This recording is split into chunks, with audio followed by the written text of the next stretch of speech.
asalaamaaleykum wa rahmatullah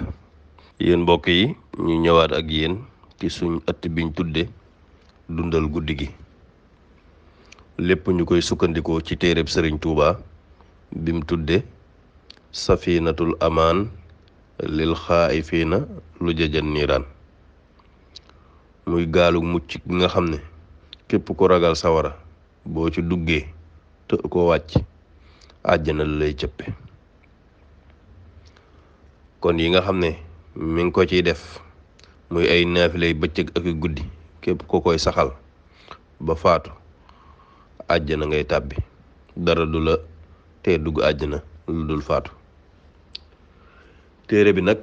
mu tibbe ko ci téereb Cheikh Abdul Xaadir Jilaani bi tudd al Gunyatu lépp nag mu jublu ci dundal sunna muy naafile yoo xam ne nii lépp ci yonante bi sallallahu alayhi wa sallam la bàyyi ko bés bu ne bëccëg ga ak guddi ga mu indi addis ba ci yonante bi sallallahu alayhi wa sallam wax ka ko nettali ba ci yonante bi sallallahu alayhi wa sallam muy lu wér. tey nag di bisub talaata sëriñ bi wax ne jële nañ ci Yazid ar-Ruqaasi yi mu jële ci Anas ibnu Malik mu ne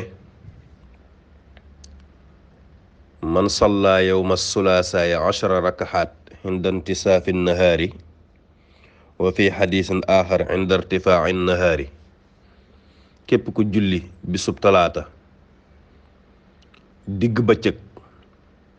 mooy jamono ji nga xam ne jant bi mi ngi digg asamaan lu mel ne boori midi waxtu avant tisbaar wala waxtu ak lu topp avant tisbaar muy jamono ji nga xam ne asamaan jant bi mi ngi ci digg asamaan muy boori midi jëm kaw. beneen hadiis tamit yonente bi wax na ci ne bu bëccëg gi yëkkatikoo muy ginnaaw yoor jëm tisbaar kon loolu yëpp mooy waxtoom kon ginnaaw yoor ba tisbaar daal ku fa julli fukki ràkka bu ci ne nga jàng faatee benn yoon ayatul kursi benn yoon xul huwallahu ahadun allahu samad ba mu jeex ñetti yoon nee na ku julli gi ba feek juróom-ñaar fukki fan ba feek 70 jours kenn du la bindal bàkkaar te ci biir juróom-ñaar fukki fan yi boo ci faatoo suñ boroom dana la jox darajay ku shahid mooy ku faatu ci xareb lislaam te loolu daraja ju màgg la te danañ la jéggal bàkkaaru juróom-ñaar fukki at kon lii sëriñ mi noonu la ko indee ci téereb safinatul amaan muy addis boo xam ne nii Yazid ar-Ruqaasi yi moo ko nettali jële ko ci Anas ibnu Malik mu ne yonente bi moo ko wax muy bisub talaata ginnaaw yoor jëm tisbaar ku ci julli fukki ràkka bu ci ne nga jàng faatee benn yoon ayatul kursi benn yoon lixlaas ñetti yoon fukki ràkk nga xam ne ñaari ràkk yoo def sëlmal kenn du la ci bindal bàkkaar feek juróom-ñaar fukki fan 70 jours te ci biir juróom-ñaar fukki fan yi 70 jours yi boo ci faatoo suñ boroom dalay jàppe martyr muy ku shahid ku faatu ci xareb lislaam te danañ la jéggal bàkkaaru juróom-ñaar fukki at 70 ans kon loolu mooy bisub talaata bi muy tey jii.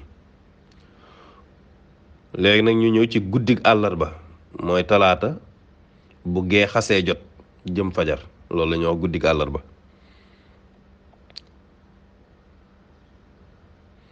sëriñ bi mu ne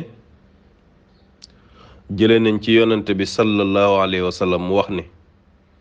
guddig àllarba maanaam talaata bu gee xasee jot jëm fajar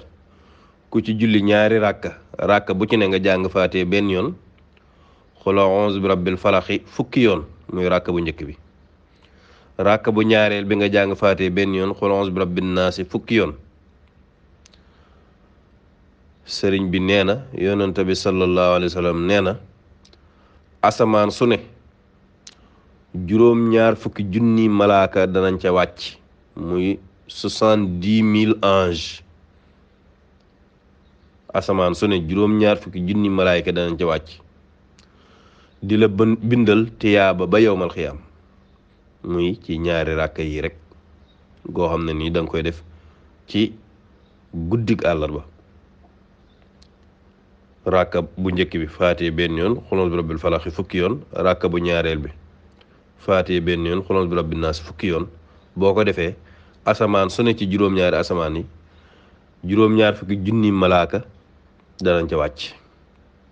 boobaa da nga mën a xam kon asamaan yëpp ñaat lay doon. kon boo defee 70 fois 7 rek mu jox la 490 000 malaaka, ñeenti téeméer ak juróom-ñeent fukki junni malaaka danañ wàcc di la bindal tiyaaba ba yowmal xiyaam. kon lii muy lu bari ngëneel loo xam ne lu wér la bàyyi ko ci Yonent bi sallallahu alayhi wasallam sëriñ bi baaxee ñu ko ci téeréem bi tudd Safinatu Amaan. ngeen àndoon kook seen mbokk Baye Dame Mbaye Longhor ñuy ñaan suñ borom gërëm liggéey bi te fay ñu ci ngën ji fay defal ñu ci ngërëmul sëriñ Tuubaa mi ngi ciy sàkku jërë ngeen jëf.